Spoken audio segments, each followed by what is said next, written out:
What's up, Angela? We're live. What's up, Dale? Happy live day. Happy Live Day to you. Happy, is it, it's Tuesday. It was trash day. It's Tuesday. What's up, everybody? How's it going? Do we have some folks here? I think we have some folks here. I have not yet looked, but I imagine somebody is here yet. Yes, we have one person here. We have Guilty Angel is here. What's up? What's up, Guilty Angel? How you doing? Guilty Angel has a question for you. Yeah. Dale, can you talk more about the Signor interview regarding Dawn's Plum? Well, I did two. The Don's Plum one. Well, did I do two for Don's Plum? No, I just did the one, right? It was the one. That was the one where he called me up and he said, "Hola, Delicate is here." Sweet. That was the one where he asked me to. I imagine that we're talking about the Hugging the cactus interview.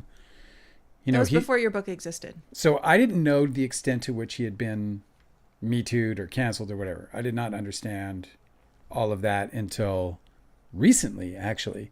Like, I had no idea that there was a video and that in that video he was doing lewd and horrible things and then sending that to somebody. Even if it was by request, he was a married dude. It was highly inappropriate and awful. And I did not know about any of that stuff. And but he had intimated that he had been wrongfully accused. He didn't say there was like videos. He just said he had been wrongfully accused by somebody that he worked with, and that, he wanted to do this channel called Hugging the Cactus for people who had been, either wrongfully accused or had their lives consumed by controversy, and have to live with that controversy going forward. So that was the reason I did the interview. I thought it was like a good idea, actually. I was like, hey, fucking cool, neat. Yeah, he also I thought it was an interesting concept too, because part of it was like he wanted to really to talk openly about the ways in which we sometimes are like partly responsible for the controversy. Yeah. Like that you'll do something really stupid. Like for him, he said it was he had an affair or something. That wasn't the whole story. Yeah, but basically he intimated to me that he had an affair and that the person with whom he cheated had basically turned on him and made up a bunch of lies about what was otherwise a fully consensual relationship that he agreed was inappropriate, that did take place, in a workplace situation, and that, took place while he was married, obviously. Yeah, so he also was interviewing people who had some sort of that they had taken part in creating a scandal, but that the result of the scandal was that it blew up their whole lives and they didn't deserve all that, which I thought was really interesting. You can imagine somebody having like a Karen kind of freak out in public. Yeah. And as long as they didn't hurt anybody, then they should just be embarrassed. But sometimes these people lose their jobs or are ridiculed all over the entire globe. Yeah, yeah. They did bring it on themselves, but did they bring all of that on themselves? I don't know. That's questionable. So I thought it was interesting to interview you for this, because you were involved in a controversy with your film involving your friends, where I guess you could claim some responsibility for not talking everything through and trying to be everywhere all at once and, undo all of their questions or whatever from the very beginning. Is that why he asked you to be on the show? Not really. It was to tell my story, basically. So he was just, but how did it align with his concept, though? Well, aligned with his concept with, I don't know. I mean, you'd have to ask him that question. But for me, the purpose of the interview was, basically to tell my story and to not necessarily embrace my controversy as much as just, I just wanted to tell my story. That's why I was on his fucking channel. And this dude kind of got me off the rails early, both before the interview and then during the interview on multiple occasions, because he doesn't he doesn't do any work. Research. I didn't know this about him. You mean research, right? No research. Pardon me, my mouth feels a little dry. No research. And this was proven again now years later after that initial interview, in when I called him out for trying to ruin or participating in the ruining of Blake Lively's name and career. Because in that argument, he didn't know about this. Greg Norman? Shane Norman. I'm getting there, Shane. Shane Norman. He didn't know about this case, dude. This is just like a whatever it was 2 weeks ago. This is the lawsuit against Wayfair and Justin Baldoni for discrimination and retaliation. This is crazy to me. He didn't know about this. I had to explain it to him on his phone. So he doesn't research. He came at the interview with me having watched a couple of little videos or whatever, or read a couple of like headlines and maybe some subtitles. But he had no understanding at all of what my story was. And, he was just completely out of his depth when it came to the story, to me, to everything. And it was very frustrating because on more than one occasion, he tried to like insert this narrative that wasn't true. In your story. In my story. Right. And I was like, and I felt like, dude, I'm sitting right fucking here and I'm telling you. Yeah. Because he was like, well, isn't it true that, Isn't it true that you turned a short into a feature? Like, no, bro, I've been telling you this. Yeah, something like that. And then after, and the worst part about it is that I would like correct that. And then like minutes into the fucking interview, or minutes further into the interview, he would once again restate it. He's not listening. Not paying attention to even the interview that was going on. It's so frustrating. So I got frustrated a few times, but to his credit, he created an environment for me to be able to come at him. He even left it in the video, at least on one occasion, where I was able to be like, hey dude, I just want to fucking tell you the story. You know what I mean? Because he was interrupting with stupidity or whatever it was. I don't remember specifically, but I do remember that to his credit, he left it in there. And I thought that was important because there was a certain sort of temperature between us that was contextually important to allow my interview to have any integrity. Like he could have cut that and I could have looked messy if he didn't, you know what I mean? If he wasn't good to me in that way. Mm-hmm. And this is to his credit. And he's done this even in my most recent interview. So he's got like a fairness there that I think is worth noting. I was going to say, I think it's really interesting that he kept parroting the smear campaign narrative about Don's Plum. Yeah. From Leo and Toby's publicists. Yeah. And that seems to be exactly what he does now. Yeah, that so he parrots the smear campaign narrative from Justin Baldoni's publicist. He's also like probably, and this is my opinion only, of course, but he's probably like foolish enough to just believe whatever he hears if it's coming from a source that he is either, enamored or revered, or reveres, enamored by or reveres. Just because he doesn't do the research. And so I think he would create this like immediate like pathway to a solid truth because it's coming from this source that might be directly involved, right? As in this case with Baldoni and Lively. Anyway, we did the fucking interview. It was fine. It was cool. I kind of got like tense with him or whatever a few times, but when he published it, I felt like he did a really nice job. And I'll tell you that it didn't get like a lot of views, but the people who saw it were moved by the video, moved by the interview, generally speaking. So much so that I even got one guy who sent me like, a voice. This is before it was really like a popular thing to do. Like it's much more popular now to send a little voicemail to people via text. Like in a, so he sent me an email with a voicemail attached to it, which a stranger. Yes, this guy in Australia, and I'd never gotten that before in my life.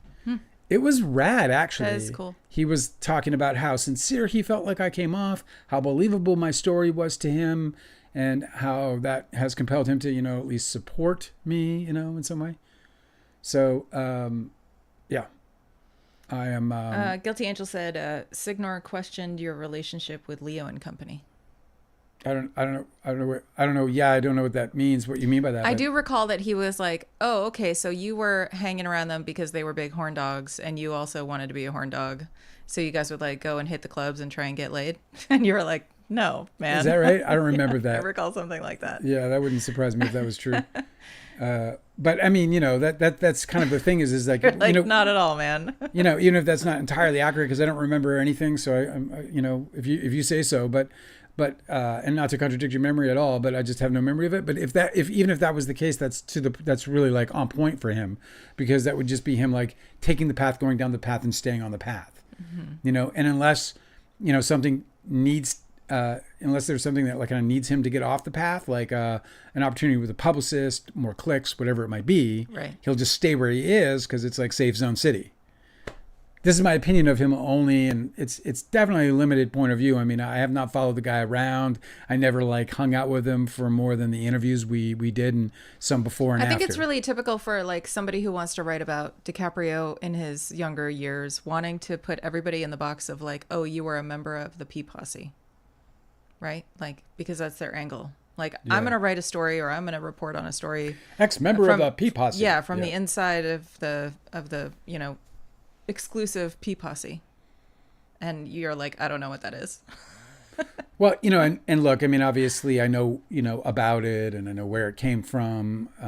And yeah, but it's just like a tabloid invention, you know? yeah, it's like a bunch of 20-year-olds who are rich and famous, who, you know, some of who are, how am I saying this wrong? What is it? Some of whom are, what am I saying? Help me, man. I broke. Some are rich and famous, is what you're trying to say? Which are rich and famous, I guess. Oh, shit. That's it. We're shutting this down. No more podcasting for me. You had a grammatical error? I had a whole glitch. My brain? split right in half, or just not maybe in half, but just like it came apart at some point, somewhere. Oozing. Some of these guys were rich. They're good looking. They got money.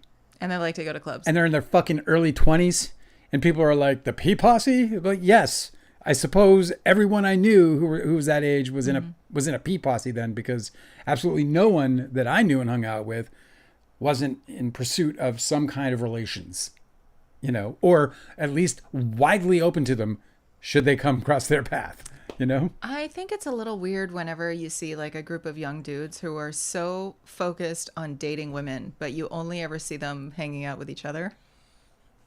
That was like us. You're never hanging out with chicks, huh? You like them so much, allegedly, but you're never hanging out with them. Yeah, man. I mean, welcome to Don's Plum, you know, in general. Right. But, you know, welcome to your early 20s. Welcome to your late teens. You know, like, you know, come on. That's how it kind of went for probably most people. You know, certainly that's how it went for us. Yeah, Guilty Angel said, and he was questioning how close you were. Like you worked with them, but you guys weren't really friends. Oh, well. I remember that. Yeah. I mean, fucking, it's so funny. I mean, well, Leo wanted that. Like, Leo definitely would like to, you know, distance himself. He kind of did the whole, like, you know, ancient Egypt thing when like a pharaoh gets like usurped, and then the new pharaoh like erases their likeness from the history books. Tries to, right? Breaking all the statues' faces off or having them recarved. And you see all those like ones with like the small head and the They're big body. Like sanding the because they got hieroglyphs. rebranded, you know? He tried not to say my name in depositions. You know, Leo wanted to somehow deny my existence in his life, but we were, I would say, very close friends. What I would term as very close friends. In that same way that, you know, if you went to college and you got really close with somebody in college, in that, you know, in your freshman year, and that you just clung to each other in that way, that was what we were all together.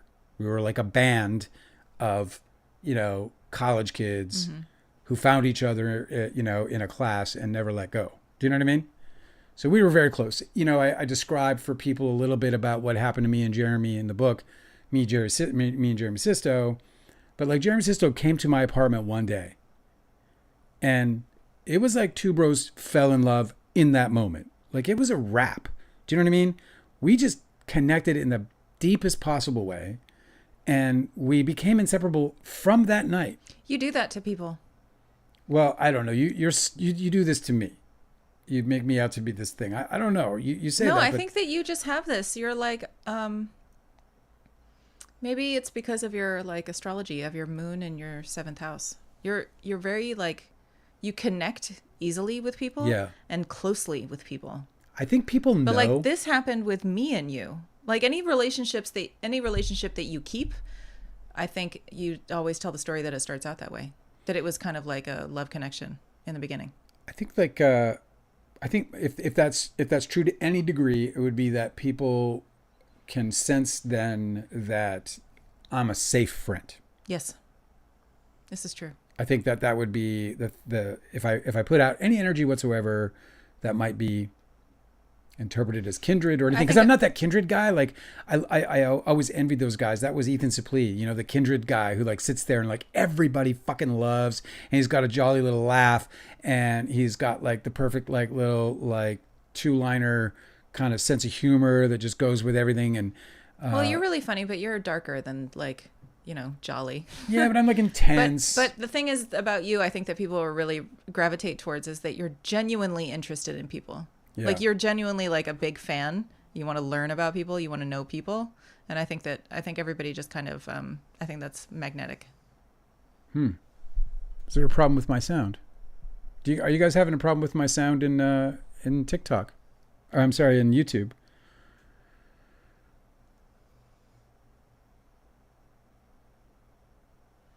You have a sound problem, babe? Well, somebody's saying that I sound really quiet. Okay, well, do you want to just Well, turn up your I levels? don't see it on any of my meters, so I'm trying to figure it out. No, everything sounds good. So I don't know what's happening, but everybody else says it sounds good, and all my meters say I sound good. So I'm just gonna keep trucking, and I'm sorry if my sound isn't great for you guys. Oh, Crazy GMA said Dale sounds like he's inside a box. Yeah. He's so quiet today. Yeah. Oh, maybe because I'm not shouting yet. Maybe that's what they mean. Oh, I'll get to my shouting. That's what I mean. Like I'm an intense person at times, like especially if it's like I'm so fucking passionate that I think that interferes with, I don't know. I don't want to break myself down at this point. What am I doing here? What is this? Do I got to get on a couch? Huh? Do I got to lay down on a couch? Do I got to lay down on a couch? We got to start just talking about how it makes me feel. That's funny. Nobody's going to make you do that, Dale. Angela sounds twice as loud for Crazy GMA. Oh, well, that's a bummer. I don't want to do that. Well, just what you got to do is you got to sit on your dial. You got to do your own like in-ear mix. Do you want to just turn? Are you looking at your levels? No, my levels are good. Like I'm watching my levels. I can't monitor it without causing a different problem. That sound crazy problem. So I don't know what they're experiencing. Only one person has said so on TikTok. Maybe it's a TikTok problem. I don't know. It could be like I don't know, man. That would suck if that's the case. I hope not, because I definitely like to cut. I don't know if you guys are seeing the videos I'm putting out, but we put out a video today on the whale talk we had, which was just a super fun talk yesterday. Mm-hmm. So if you haven't checked it out, be sure to go check out the channels in your respective platform, because I did upload to both TikTok and YouTube. You're adorable. And it's a cute little video. I loved it. It was a fun little topic, man. I'm a wilderness fanatic. I love it. So, do we want to get right? Do we want to just roll up our sleeves and get into this chat? Yeah, sure. So, just to qualify the chat, if you will, let me pull up my thumbnail first and just make sure I've got all the things I need in front of me. Okay, Blake Lively, you. So Blake Lively has a motion to compel out there, and the reason there's a motion to compel, by the way, a motion to compel is not an automatic thing. It comes after a lot of arguing. Yes. Just to put perspective on this, we were about to file a motion to compel on Leonardo DiCaprio because he was on 2 occasions, and I guess we might have filed one to get him in the chair in the first place, and then we were about to, and we threatened another one when he was evading questions, and he was slowing he was like asking to explain the most rudimentary language English offers. Can you define the meaning of the word approve? What does approve mean to you? What am I even answering here? Yeah, what is like depends on what you think is. Yes, right. So it was becoming ridiculous, and so we argued about it, right? The lawyers went back and forth. They talked about what they thought were, and this is off the record, this isn't what you would see on the record here in his actual deposition. So off the record, they're talking about how they believe that he has been coached to drag the process out so that our attorney has the fewest opportunities to get answers, to ask questions. So to file a motion to compel, I'm all but certain comes after an argument that happens offline before it gets to the judge. Because if you ran to the judge with everything in emotion, a judge is going to get agitated quickly. You know, they don't have just one case on their docket, for starters. So it's, I think,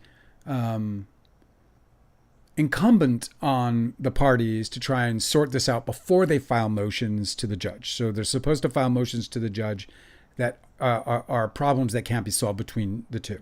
So that's what we have here when we have her filing a motion to compel.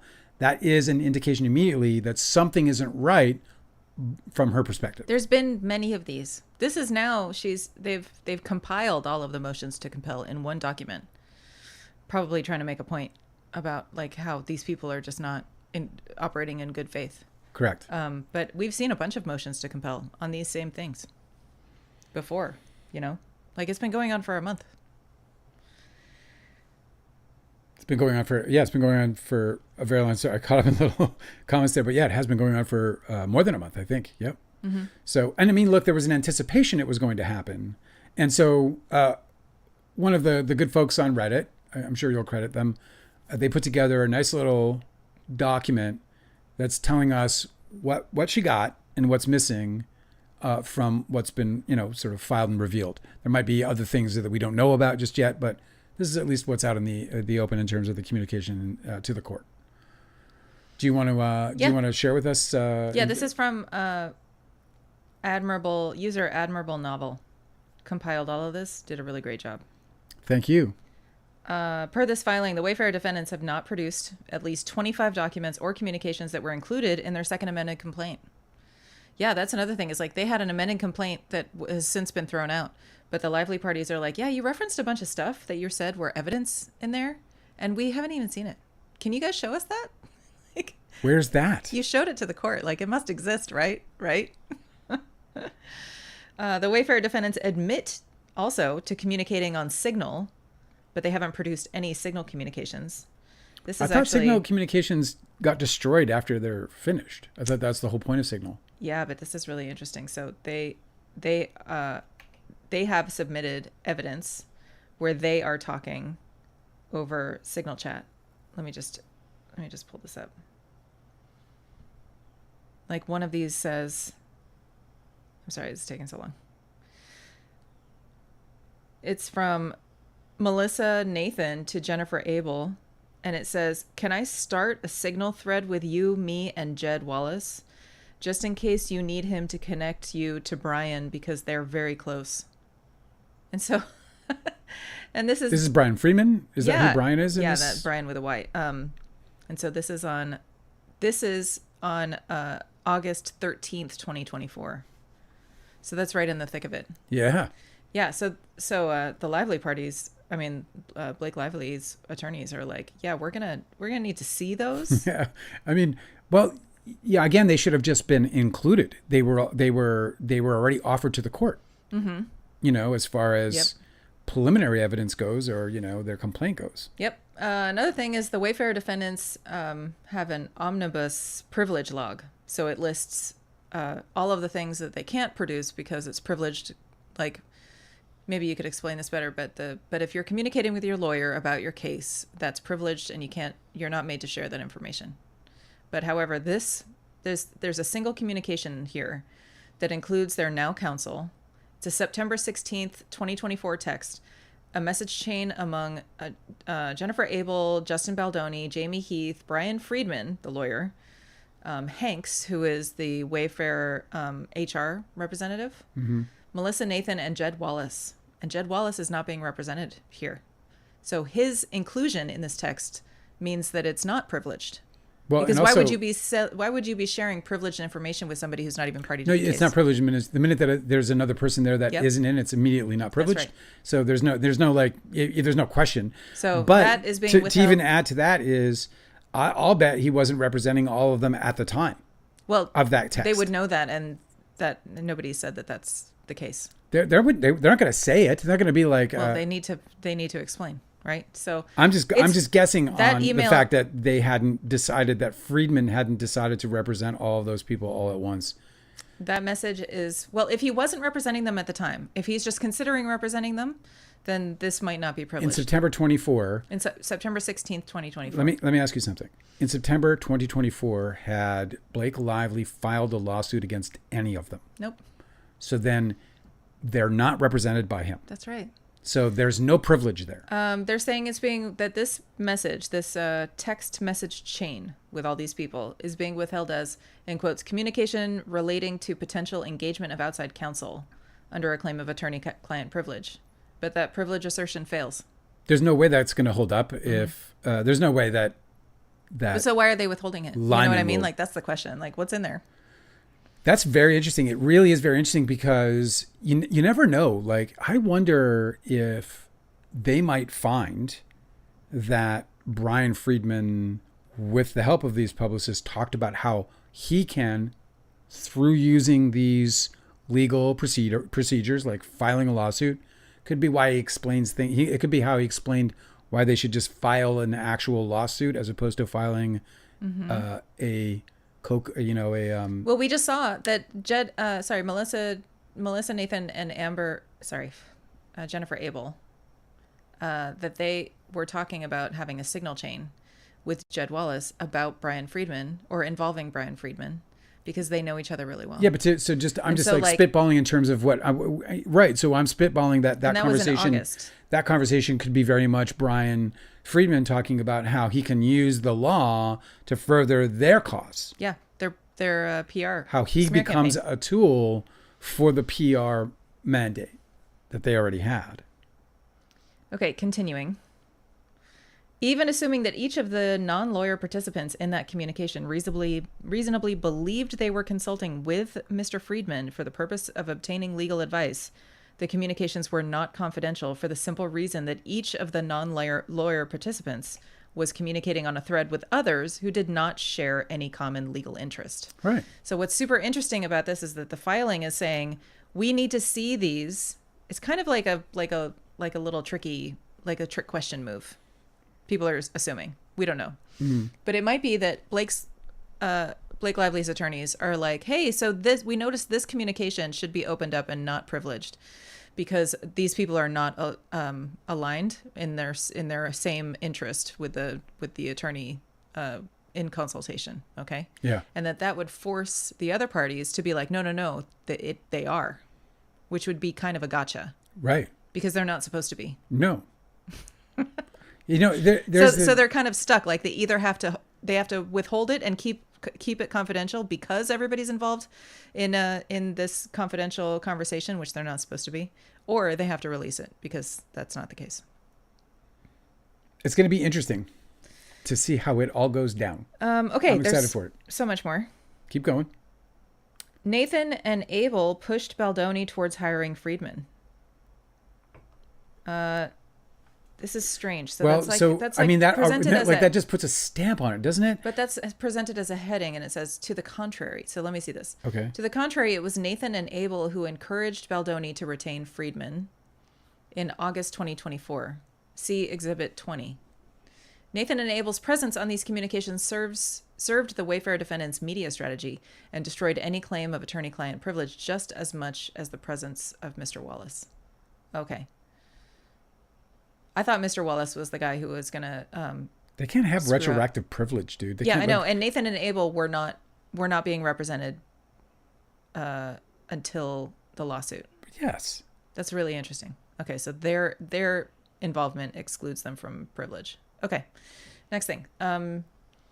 This is who's missing production of documents in the discovery, okay? Defendant Sarowitz. It's in sections, this document. Yeah. After admitting that he used email, iMessage, and Signal to communicate about Miss Lively, Mr. Reynolds, the digital campaign, or the actions, that's Exhibit 62 at 14, Sarowitz produced only 26 documents, and all 26 documents are emails on which he was merely copied, meaning Sarowitz has not produced a single word that he himself uttered. Given Sarowitz's pledge to spend $100 million to destroy Miss Lively and Mr. Reynolds, it is not plausible that Sarowitz had no communication with, at a minimum, Baldoni and Heath about this. Yeah, no, that's absolutely. He's obstructing. There's it's just another example, in my opinion, of like the billionaire privilege, the rich man's privilege. Like, just look what's going on. Like, people, I don't know who it was, but somebody was pointing out, like, remember the Panama Papers. The Panama Papers? Absolutely nobody got held accountable. There was a whole entire scandal. Oh no, the reporter got held accountable. Oh yeah, okay. So they got the journalist? Yeah. Yeah. I mean, we're just living in a fucked up world, dude. I know, dude. Rich people, bro. Diddy's like sitting there waiting for a pardon. I know. Praz, which we're going to get into because I think a pardon's coming, and there's a lot to talk about when it comes to Praz. Michelle from Fugees, who with Leonardo DiCaprio in some instances got himself into some very deep trouble where he's actually facing 22 years and is almost certainly going to be pardoned by Donald Trump. These people, these extremely rich people, just out there getting pardoned. It's like when the banks, when then the mortgage companies were failing and they were too big to fail and everybody got bailed out. Yeah, hilarious. It's like sort of the same thing where they're too big to punish. Mm-hmm. Yep. Okay. Look at Bill Cosby, bro. That dude went and did like a minute. 200 plus victims. He did a minute. Should I continue? I'm about to start turning into the shouting Dale. Yeah, okay, go right but ahead. we have more to talk about. Unless please, you don't want to talk about this anymore. I'm very interested in it. Please continue. Okay. Thank you. This next section is about Baldoni. Justin Baldoni has not produced any documents responsive to many of the 151 RFPs. Do you know what RFP stands for? Request for production of production. Request for production. Yeah, I think that's it. Okay. He has not produced any documents responsive to many of the 151 RFPs for which he agreed to produce. Among these, Baldoni has failed to produce all documents and communications regarding Ms. Lively's return to production list. Similarly, Baldoni has... That means, like, let's talk about that for a second, because that means, like, they want us to believe that he didn't communicate anything to anyone about that list at all. You know what's really important about that is that it was a bit of a smoking pew-pew because because Lively has email messages from Melissa Nathan to Jed Wallace, including those that return to production list. Right. I remember saying that and so how did Melissa Nathan... the one thing you could potentially believe about Wallace, about that whole thing, in his sort of narrative that he was just simply observing, and that communication, because he was it that he requested the 17 points or the document itself? Was that what it was? No, it was just we didn't hear from Wallace. We just saw her message to him. About them, right? Yeah, well, I don't know what else she has, but that's what we saw. And so how did Melissa Nathan get that, if not from Justin Baldoni or Jamie Heath or what? Like, really, you guys never talked about it? So that's interesting. That's a big giant one, because there's no possibility on this planet Earth that Justin Baldoni did not communicate with Jamie Heath at the very least. Or Melissa on Nathan numerous occasions when she received those. That 17-point document. Blake Lively didn't send it to her. Nope. Similarly, Baldoni has failed to produce all documents regarding Ms. Lively between any Wayfair defendant and others, as well as communications regarding complaints made in connection with Ms. Lively and inappropriate conduct related to the film. These definitives are evident given that other productions contain specific responsive documents that his production does not, but should. So they've gotten these messages or references to his messages from third parties, and he has just not produced these. They know they exist. He's only produced communications with Nathan until September 6th, even though she was hired through December. Come on. Come on. What are you doing, bro? Like, when you see the sheer scope of what they're concealing at this point, because you have to wonder if this is now, like, beyond just being like obtuse. Bro, if you have nothing to hide, how come you're hiding? What's going on? Okay. Next one is on defendant the Wayfair. So this is the LLC. Yeah. Missing communications with Jed Wallace and street relations, even though Jed provided documents demonstrating they paid for and spoke directly with him. Other parties produced communications about the CRD complaint that Wayfair hasn't produced. They've also identified content creators that they've communicated with but have not produced those communications. I'm confused about what they're talking about with Wayfair not producing. So who's in charge of that? Because Heath has his own section. This is Wayfarer.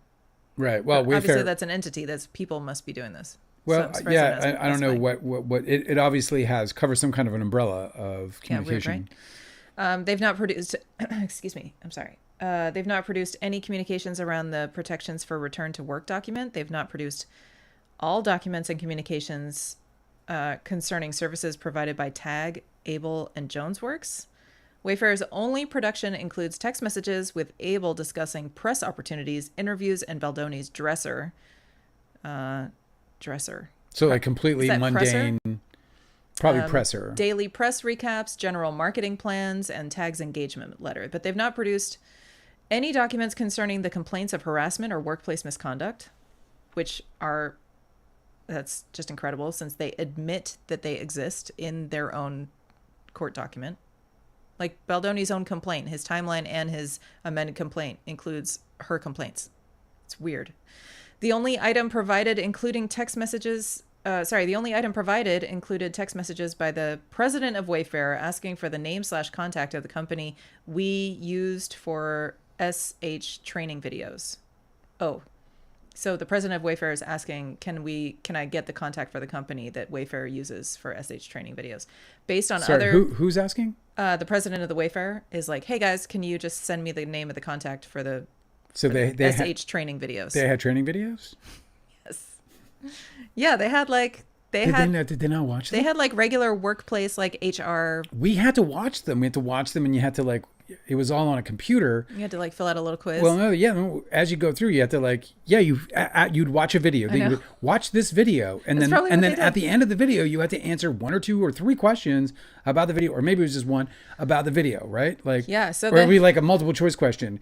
Da da da said da da da da da da. Is what da da da said? Is it appropriate, inappropriate, neutral? And then you'd hit it and go next. And if you fail, you probably lose. They probably revoke your offer.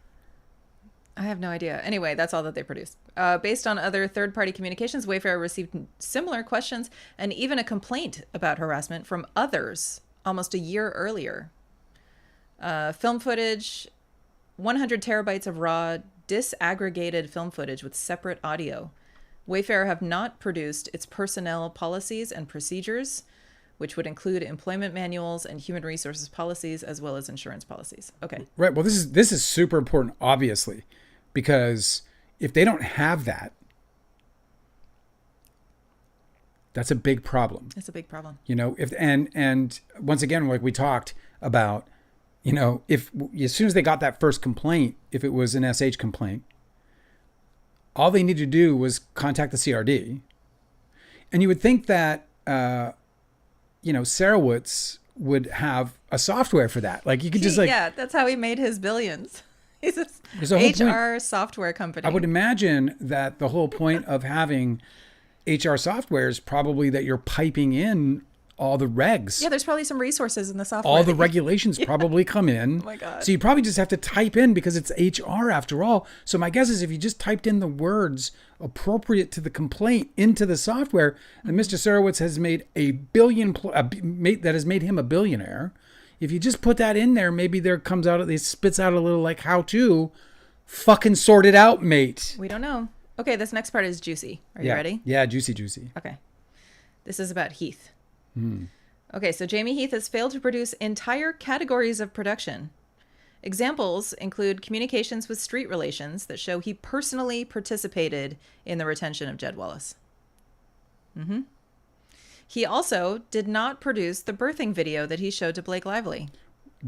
He wants everybody to think it was no big deal, and it's definitely not. Oh my corn. God! It's not a corn video, but he needs to support that with evidence, and he's not doing it. This is ridiculous. He owns it. It's a video that they, as a family, cherish. He said that it's very sacred to them. He said, but he doesn't have it now. Suddenly, when the lawsuit is asking for a copy, weird. That's weird. So he showed that video to Blake Lively and her assistant and insists that it's no big deal. Well, let's see how small of a deal it is. He did not produce the WGA waiver, which allowed them to continue production during the strike. So did that not exist? Are they scabs? 100% it existed because she wouldn't cross the line. Well, would she have seen the waiver, or would For she sure. have simply been told there was a waiver? No, I think You know she what I would- mean? I don't think that she would have crossed the line on their word. Okay. Now, I don't know that she saw the waiver. That doesn't mean she did. She Well, could they have, haven't she could produced have, it. she could have called a contact at the WGA, for example. I mean, I have no idea how she may have gotten the information, but I think that she wouldn't have crossed the line had she not been given, Well, I don't the know why they're green not. light. I don't know why they're not producing it. That's strange. Heath provided a text exchange with Stephanie Jones and Jennifer Abel, which he acknowledged, which was redacted, but has not produced other documents or communications leading to Melissa Nathan's retention or launching a crisis response. He also has not produced financial records regarding their implantation of redacted plan as required. That's interesting. I guess that's the social media combat plan. We have seen messages where he's trying to get clarification on the fees for the social combat we talked plan. about this a long time ago, so this is a good time to kind of recap on it because this has always bothered me. All of these publicists, Wallace, and all of the others have said that they really didn't have to do anything. Blake Lively just imploded on her own. It was just like a weird thing. Like right when they needed it to happen, suddenly everyone just hated her. It's just kind of how it went for them. And that was really great. And thank you very much for that. And I've always said, well, if that was the case, and these guys are shelling out hundreds of thousands of dollars, and this is the open communication, right? That's what they're saying. The communication is, hey, boss, yeah, there's really nothing for me to do here. I'm just kind of sitting here, kind of smoking cigarettes and playing video games. You know what I mean? Like, if that was happening, wouldn't you want a refund? Or wouldn't there be like some kind of a negotiation, on a movie? Well, especially because we do have emails from Jamie Heath to the publicist asking for clarification on the fees. Is this including this, or is this in addition to this? And he's like getting clarification. So he's obviously forthright about asking questions. And he's obviously So if concerned he's- about what the line items are. Yes, that's right. He cares about the money that's being spent. So if the service wasn't performed, we'd be seeing communications that he's pissed about it. And let's like in terms of like clearing up that statement a little bit, if there was no need to perform any of these services, if there was no need to do this bury her campaign because she had so conveniently buried herself, then where's the financials that prove that? Because what we understand right now is they got paid a hefty amount of money, like a lot of it. Yeah, like they were quoted $30,000 a month. $30,000 a month. Come on. And then that's, I don't know if that included Wallace or Yeah. if Wallace was entire. And that's another thing is like, where is, in terms of the financials, like, you got to follow the money. Here's another one. So Heath also has not, there's a footnote that lets us know in this filing that he also didn't produce the communication where Melissa Nathan describes the campaign as untraceable. But we have that from Stephanie Jones. So we have that evidence.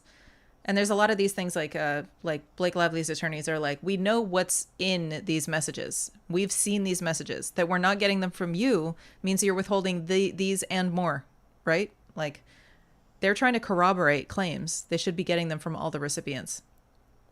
It's weird. Well, I'll tell you though, it ultimately also like kind of exposes a bit of a concern for their case, for Lively case, because if all this stuff is missing, and this is a part of what their strategy might be, it would be like to try and starve them from actual evidence, and saying, well, you got nothing to prove it because, that paperwork, who knows where that is? Nobody believes Stephanie Jones. I was in a bucket somewhere by the garage, I think, like. Okay. There's only a couple more in here. Let's see what this is. Okay. Defendant Abel. By the way, I just want to talk for a second and just a shout out to TikTok and to YouTube. We're just getting a ton of like love. We're almost at 10,000 likes already on TikTok. Sweet. Yeah, really, really kind. That's nice. Kind shit going on. And of course, we're getting all kinds of love on YouTube, although I can't tell you it because I'm not on it. There we are. Oh, yeah, we got 5 likes there. We're brewing tea. Let's go. All right. So this is about Jennifer Abel, the publicist. She's also not produced documents and communications to many of the RFPs, the request for production. Yes. In quotes, all documents and communications concerning the actions between you and any Wayfair defendant, Sony, WME, Jonesworks, any media outlet of any kind, any social media accounts or influencers or other individuals who maintain a public online presence, or any cast or crew members of the film, and any directors, officers, employees, agents, or contractors thereof. So she has not produced documents and communications to many of those. Okay, for example, Abel has not produced documents or communications regarding conversations with her clients and or other cast and crew members concerning these issues. This failure belies reason considering exchanges to and from Abel produced by others in this litigation. Well, I was about to ask, because including, without limitation, a January 13th, 2024 text with an unidentified individual suggesting Miss Lively filed a cease and desist against Baldoni. At the bottom, it appears Abel was not only well aware of concerns about misconduct on set, but openly communicated about them. Those communications must be produced. Despite confirmation that she had responsive communications with at least Sage Steele, who is a influencer, like a content creator. Abel has not produced a single responsive document or communication. Should we change our names if we want to get into this space? Should I not be Dale Wheatley? Should we change our name to I don't know, I can't come up with one. I ran a card for a diner at the restaurant that I used to work at, and his name was Blake Steelgrave. Wow. And I gave him his card back. I was like, that's not your real name. Nobody has a name that cool. Okay, novelist. Blake Steelgrave. The guy's going home and read his That guy's a real guy. Novel. He's out there somewhere. He's on fucking book 5. He went to the Coral Cafe in Burbank. Okay. Abel has not produced a single responsive document or communication. Similarly, while Abel admits to directly engaging with various reporters, she writes about it all the time in her text messages. She has largely failed to produce those substantive documents and communications. Among other things, Abel has failed to produce communications related to the digital campaign and efforts to influence press narratives around Miss Lively, the Wayfair defendants, the film, and the action. Finally, Abel failed to produce communications concerning efforts to gather information about Miss Lively. But Lively's attorneys say that they have all that from other people. So what the hell is she holding that back for? Well, okay. It actually gives me a little bit of anxiety. Why? Because there's so much missing. It's it's just. Well, they have it from other people too. So they have some. So they get to rattle this in their faces and show the judge that these people aren't operating in good faith. Do we have a lawyer who could tell us what happens if a party doesn't comply with a granted motion?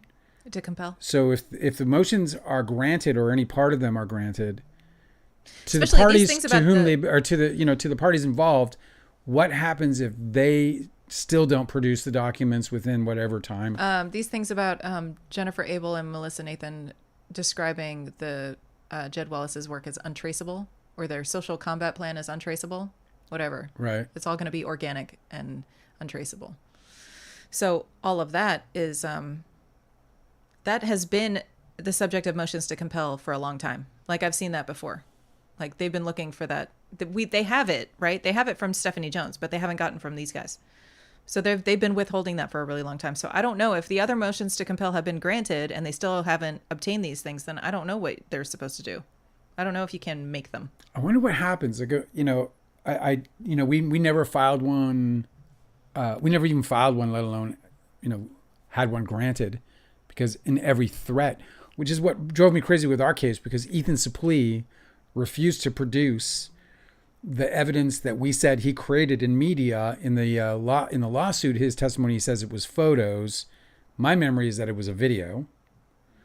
In either case, he had apparently taken some photographs. I believe it was a video. Part of the reason why that would have been important for our case is because that would mean that he was recording conversations. And in our case, if he was recording conversations and there were open conversations about Dawn's Plum, then that would fly in the face of Leo's deceptive theories that we'd been, or accusations that we'd been holding these, all the conversations about Dawn's Plum secret and hiding everything. It was really weird too, because in Ethan's deposition, he yells about it and says, "I will not provide that. I'll burn it." I will destroy it. And then our lawyer. This is why, if we can get our hands on our depositions, the videos. Oh my God, because I remember the actual testimony, he was shouting. And the lawyer was like, "You're admitting to breaking the law." It was so dramatic. Like, I want to advise you to not do that. Yeah, and our lawyer was like, it's a very serious offense in the state of California to destroy evidence under subpoena. And so I know that there's a consequence, but every time I think that there's a consequence, there doesn't seem to be a consequence. Like Alex Jones, for example, has yet to pay a fucking red cent to any Sandy Hook victim. Yeah, that sucks. Okay, let me just finish this. Yeah? Are you with me? Yes, please. Okay, so this is about Melissa Nathan and TAG, right? Yes. Which is her PR agency. It's the agency group. Right. Okay? Yeah. Neither of the TAG defendants produced any documents establishing... It's pretty smart. TAG. Yeah. TAG team. TAG. It's her TAG team. It's pretty smart. I mean, it does feel like you're going to get in trouble with them because like the tag team is coming. It's a bad thing, but okay. It's pretty smart. Neither of the TAG defendants produced any documents. So the TAG defendants being TAG and Nathan and Melissa Nathan, produced any documents establishing how or when they learned of these complaints or what information they obtained. It flies in the face of reason that the TAG defendants would have no documents reflecting the source or substance of these complaints when they were retained to manage the crisis Baldoni feared would erupt if they went public. Their engagement was premised on shaping public narratives about these same complaints, yet the foundational documents are missing. What's more, despite proposing the retention of the Wallace defendants in connection with the digital campaign, the TAG defendants produced limited, if any, documents or communications with or about them. The TAG defendants also failed to produce all text messages specifically cited in the Wayfarer's defendants' amended complaint, which, like, they reference those. Can we see them? Including messages quoted verbatim that are central to their narrative about Miss Lively. That these messages are described in public pleadings but absent from the TAG defendants' production underscores the deficiencies in their search and collection efforts. Shenanigans. You're playing games, guys, and everyone knows it. That's crazy. Mm-hmm. In my opinion, it's pretty crazy. Like, I mean, you know, it's definitely like putting the pinch on. I just want to know what happens. Yeah, me too. I just want to know, like, what happens if these fucking people still, you know, play these games. I wish you keep doing this was here tonight. Well, if you see this, you keep doing this. Hit me up on TikTok and let me know what happens if somebody does not comply with a motion to compel. Are they jailed? Are they fined? Because this is that situation where, like, if you find a fucking crazy rich person, who cares? They don't care. They just sit there and smoke their fat cigars and drink their Cavassier. Okay, so here's what the Lively's attorneys are asking the court to compel production. The difficulty for, this is ex-patriarch is saying, the difficulty for Wayfarer is that with the new timelines, their response is due August 6th, giving them just 2 days to provide answers for why hundreds and that got bumped, right? That was a new one from August 4th or something. Giving them just 2 days to provide answers for why hundreds of documents are missing. I mean, well, it shouldn't be difficult to give answers because you should either have them or you don't. God, you know, it's in the garage and, like, I lost the key. Here's the thing. Like, they are in boxes. My brother, his cell phone died and, like... They are behind Betsy's doll collection. And she has like 10,000 dolls of all different sizes going all the way back to Cabbage Patch. So, yeah. And she won't let us touch the Beanie Babies. And I'm like, Betsy, we got to get to the documents. She's like, you can't. Those are collectibles. She keeps shouting, those are collectibles. So I got to find the way to get there. We're talking about maybe having somebody come in and removing the back wall. So we can go around the back way. This way we'd be able to not disturb the Beanie Babies and actually get the discovery you seek. It's Betsy's fault. It's fucking Betsy's fault. Fucking, you know, they have it. They have to have all of this stuff. They also knew. They have it. I've had it. Blake Lively's had it. They also had it. They knew long before the lawsuit was actually filed that a lawsuit was coming. And so, you know, I don't know if they're not torching everything. I guess they also didn't know exactly what Blake Lively had. I don't know, man. This stinks. This stinks. Yeah, that Jamie Heath has been asked to provide that video. That he was so happy, he like leapt over to Blake Lively to show this birthing video without even asking her. Where is it? Listen, I mean, first of all, it shouldn't be that big of a deal. It's a birthing video, right? It's not a big deal. Yeah, he thinks it's not a big deal at all to show somebody who's your employee. You know what I think sometimes doesn't sink in for me, and when it does, I always like, it's like getting like smelling salts. He showed her that after. After the scene was done. He was just trying to like win an argument or something. He fucking showed her that stupid shit after the scene. I know. How is that not an easy slam dunk SH? That's an easy slam dunk SH. What are you doing showing your naked wife giving birth? Okay, so this is what they say in Justin Baldoni's timeline document. Okay. Yeah. About that scene. I mean, about that controversy with the birthing video? Yes. Okay, so check this out. Okay. Pay attention to the language. Okay. I want you guys to find when in this Justin Baldoni or Jamie Heath ever stop to ask Blake Lively if she wants to see a video or whatever. Right.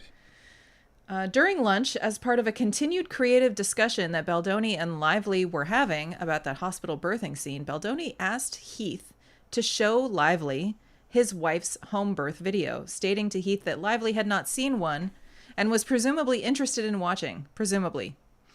Baldoni himself had seen the video prior and felt it was demonstrative of the spirit of his vision for the birthing scene. Heath agreed to share this deeply personal video and approached Lively with the video in hand. He proceeded to show her 1 second of it before. Yeah, so he just like leapt over to where she was eating lunch with her assistant. Yeah. And was like, hey, Baldoni wanted me to show you this. Or like, here's the birthing video we were going to show you. Never like, hey, how's it She's going? Like, would you like chewing her fucking liver and onions? Yeah. So Baldoni presumed that she was interested in watching it. And then Heath agreed to share his video and approached Lively with the video in hand. Mm-hmm. Nobody asked. This guy who's so aware of consent because he's such a feminist. It's the craziest. Well, it's not that crazy because it's, and listen, I really see this happening at pretty much every level in this country, within my own friends, within the organizations that I participated in. And that is, we just have bullface, lying, deceptive people who defy any moral foundation compared to a normal, reasonably functioning human being. I think that those guys were just not thinking. I think that they thought that they were in an argument with her and that they wanted to win it and they needed to have the last word and like prove their point. And they weren't really thinking about whether it was appropriate to do anymore. And it's all fronts. Like everybody's just creating all these fronts. Like Justin Baldoni, like people are more creating like it's all, there's this craving for a brand. Do you know what I mean? Mm-hmm. Like being a brand. And a lot of branding yourself has become, and this is what I think that Amber Heard got like caught up in in her way when she was trying to be branded a victim who was supposed to be there as this sort of whatever face for victims, right? This, spokesperson. So they create these brands. Justin Baldoni's was Man Enough. Amber Heard's was going to be Surrounding Domestic V. And they go out and they sell it. Mm-hmm. They just sell it. They lie about it and they sell it.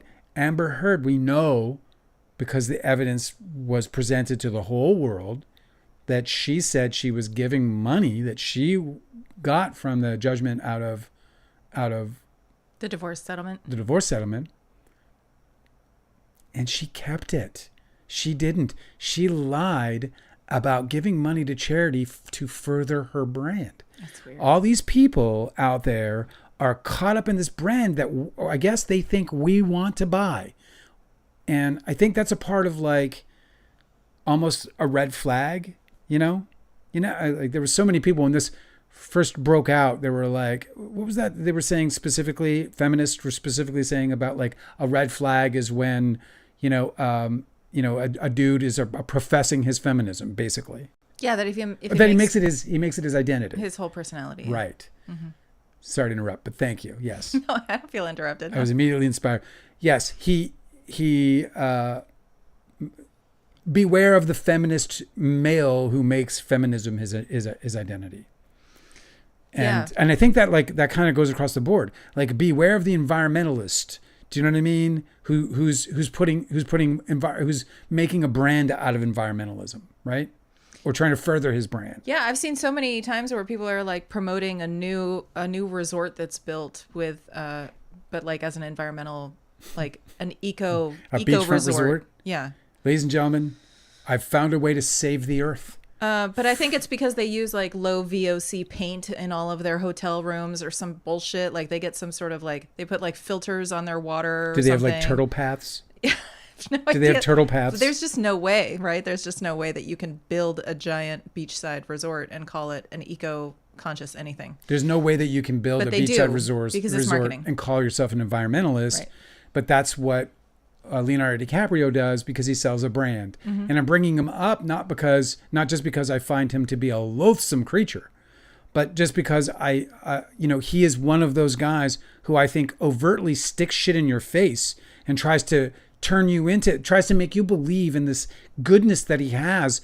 But then he builds a fucking resort in Israel of all goddamn places. There's a lot of this too, where like, and you were saying beware the guy who makes feminism his whole personality. Baldoni is your guy.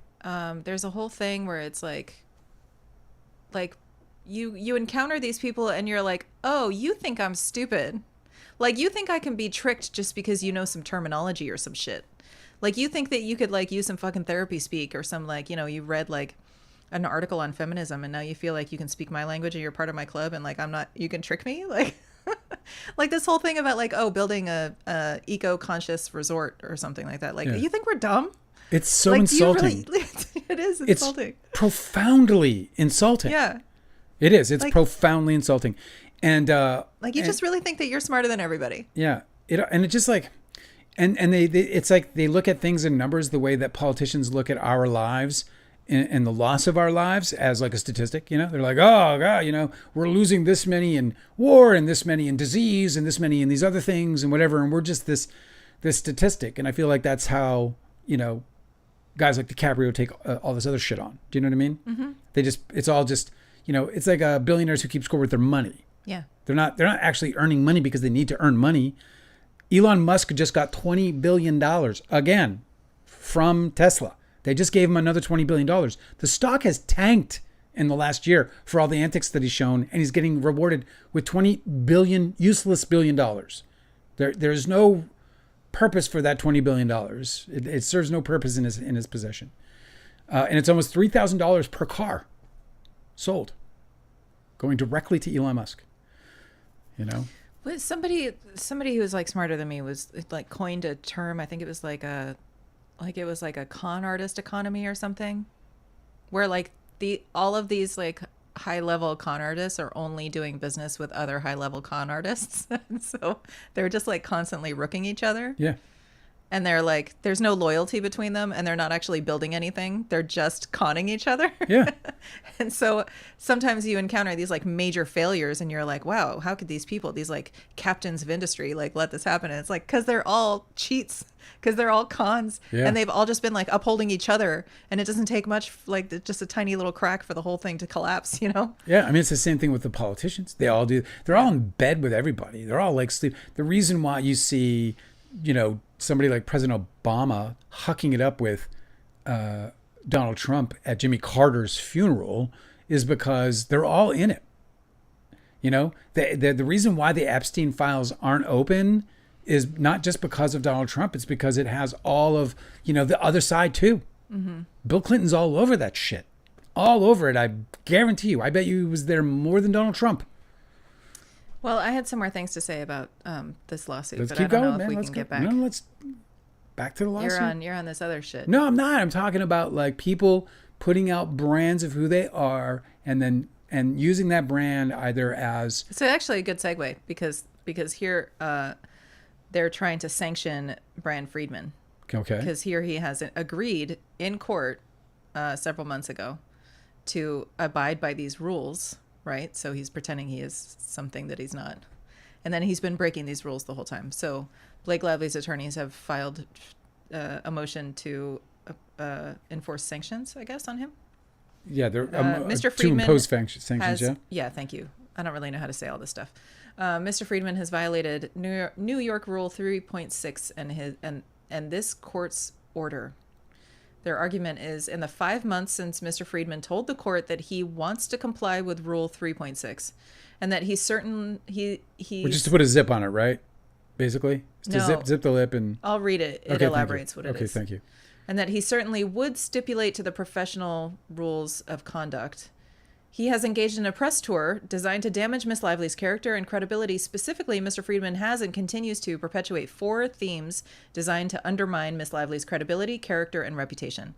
And so the rule specifically is about you're not supposed to undermine the plaintiff's or defendant's credibility, character, and reputation, because that would taint the jury pool. It would make it difficult for the court to conduct a trial. Right.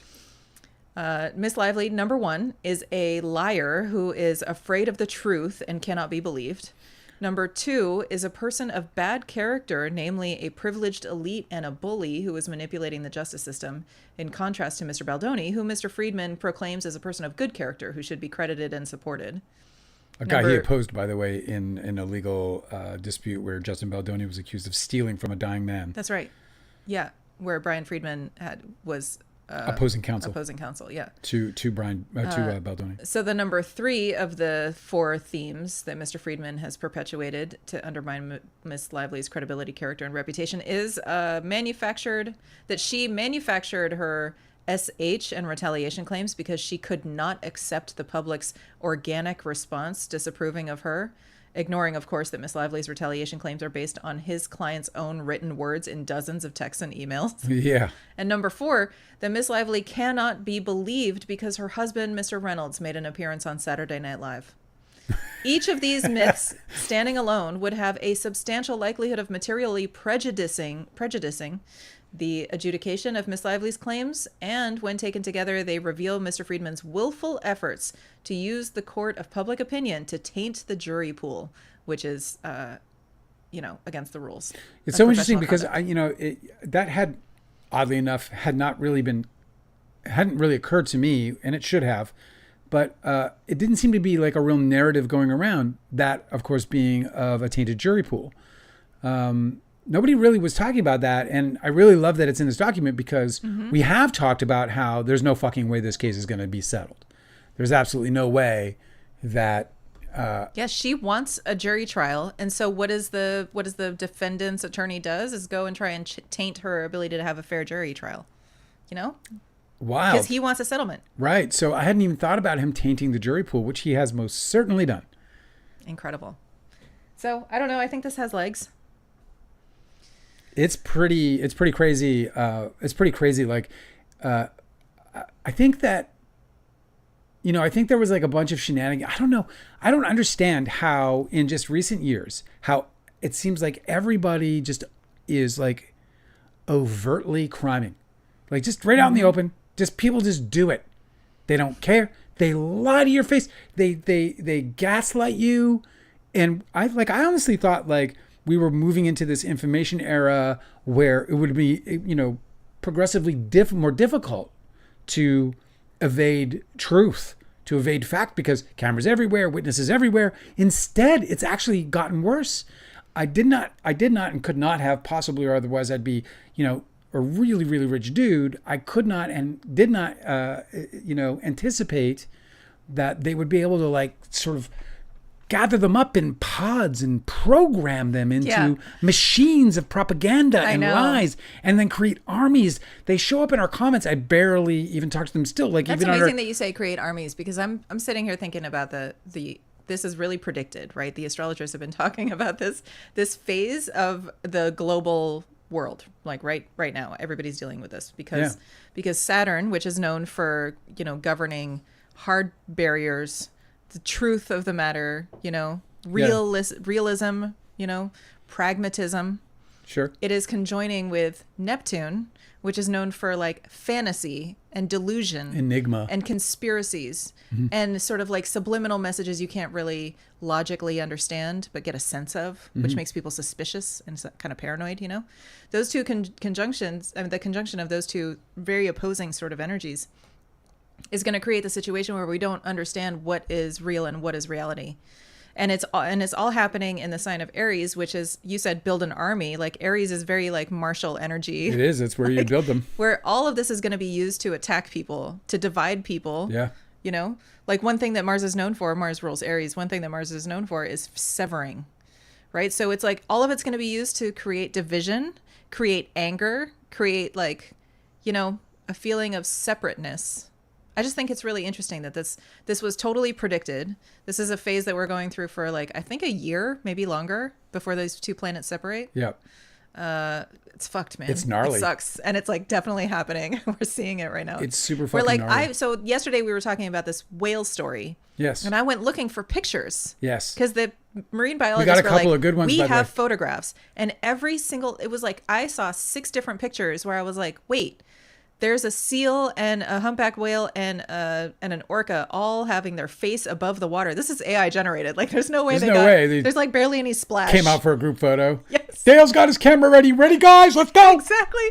I was like, this is such like a small story. Who gives a shit? And like all this AI generated photos is all I can find.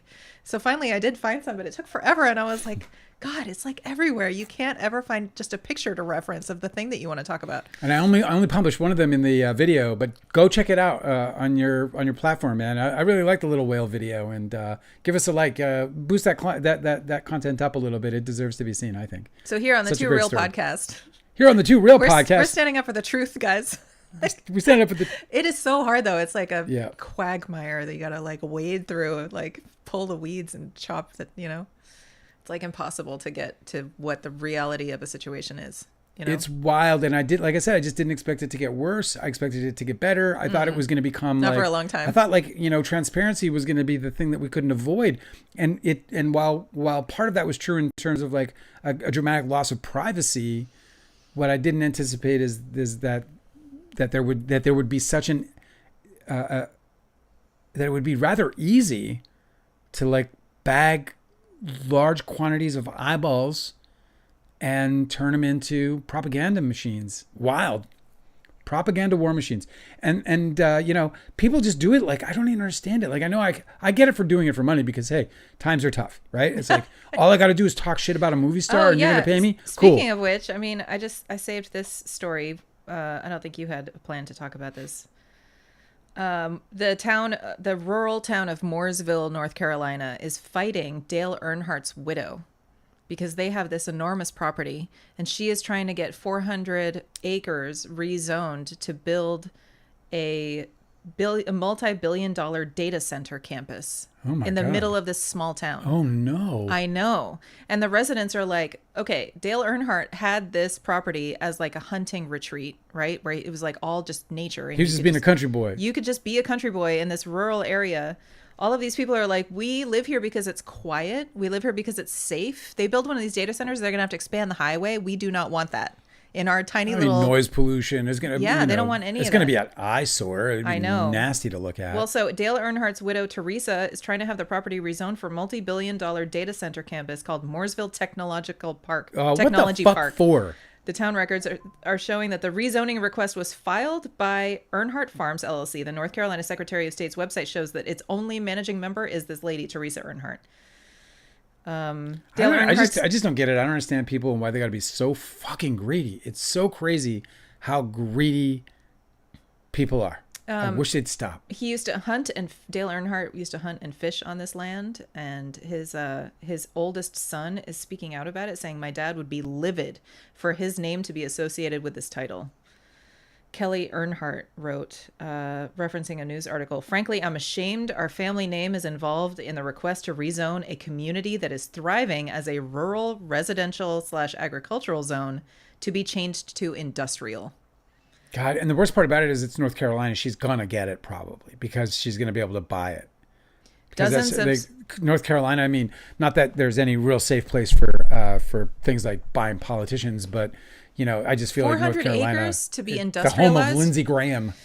400 acres to be industrialized. Like, that's going to fucking ruin that town, dude. That's so much space, and they're going to use every inch of it. There's not going to be a fucking river there anymore if the one he used to fish on. It's all I can't believe you dropped this on me, and I'm like growing wildly agitated by it. The neighbors are fighting back, though. That's good. It's one lady and, obviously billions of dollars against the rest of the entire town. Nobody wants this. Dozens of signs are posted along Patterson Farm Road voicing opposition to the data center proposal. Janice Wilkins, who's lived on Patterson Farm Road for 55 years, said, "I love the solitude, the quiet, and I just can't imagine that our country life is going away because of this." It's like Angela and I dream of the country life. Like, we dream of going up into like some place. We don't even care. Could be Virginia, could be California, could be Canada. Just finding a spot, like a little land, that's got good internet connection. And that's, and then we just like, not data centers is not anybody's dream. Well, how devastating would it be? That's not anybody's dream. Imagine like just moving into that town 5 years ago or something. Yeah, you know what totally. I mean? And like you've like done your retirement thing. You bought the house. You're ready to go. You're living in this, fucking pristine little spot, and all of a sudden, an unlikely villain shows up ready to destroy your entire quality of life. What the fuck? I love that they're even feuding inside the family about it, that she's the only one that's interested in this. The company, Tract, would build the campus of data centers if the proposal was approved. It would create nearly 200 jobs, they said. And the company has pledged a low-profile presence on the land with limited noise, which I'm sure they're going to keep that promise. This resident said, "I'm not saying you can't develop the land, but what I don't want is a data center. When they annex this into city limits and they bring water and sewer out here, does that open up all of Highway 3 to further development?" And the answer would be yes. Of course. Janice Wilkinson, the neighbor, said, "Try to save some country land, if nothing else for the environment, for Pete's sake. For green spaces, for kids to grow up safe and sound without traffic." It's an interesting fight. Yeah, I love the fight. I hope she wins. I hope she fucking smokes him. It's devastating that these people exist, and that I just can't believe that anyone has any fucking, desire to. I don't have an update on this. What money don't you have? I don't have an update on this. I know, right? Like, what about your money? Listen. Yeah. I don't have an update on this, but the Mooresville Board of Commissioners decided they had held a public hearing date for the rezoning request, and the meeting was yesterday. So I don't know what happened. Have you ever wanted a robot to magically write? Dale, was that somebody advertising AI to you? No, it wasn't actually. That's funny though. It was. I heard it say, "Did you ever want a robot to write for you?" It was a short tutorial on how to do animated subtitles for my shorts. So yeah, I guess it is AI because they generate the. Can't do it. No, yeah, for transcribing, of course, 100%. So shall we move on to some of these other stories? Yes. So sadly, there's news that Francis Ford Coppola has been hospitalized in Rome. He had a planned procedure for his heart. I guess he's 86. So it's not like, we're frozen up here. What's going on? Why is everything frozen? I don't know. I noticed. Do you see that on yours too? Yep. What's going on here? Do you have to restart? I don't. Video's frozen. That's new. Would you like to just restart it? I don't think I can just restart it.